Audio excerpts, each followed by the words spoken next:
हैदराबाद के खानगी स्कूल में पाकिस्तान लिहाड़ के हवाले से ॿिनि ॾींहनि वारो साइंसी नुमाइश मुनक़िद कई वई।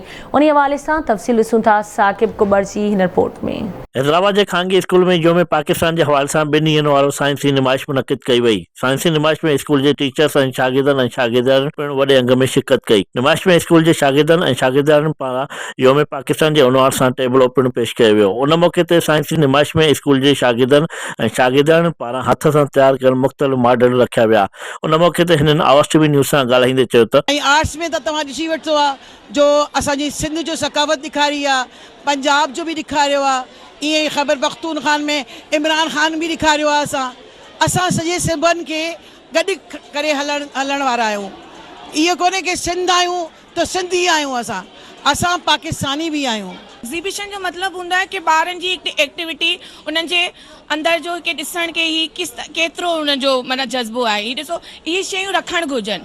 आउं चाहींदी आहियां त सभु ॿिया भी स्कूल वाला रखनि ताकि स्टूडेंट जो टैलेंट नज़र अचे। ऐसा प्रोजेक्ट बनाया है जो कि एक मैसेज दे रहा है गवर्नमेंट तक कि हमने इसमें बहुत सारे कॉन्सेप्ट्स रखे।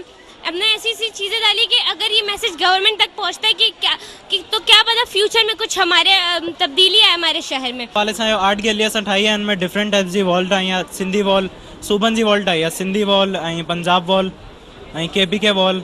इनमें मां मिस जी हेल्प कई आहे थोड़ी घणी। स्कूल के इंतजामिया पारां साइंसी नुमाइश में शागिर्दनि पारां तैयार कयल मुख़्तलिफ़ मॉडल ॾिसी करे उन्हनि खे शाबाशी ॾिनी ऐं उन्हनि जी हौसला अफ़ज़ाई पिणु कई वई।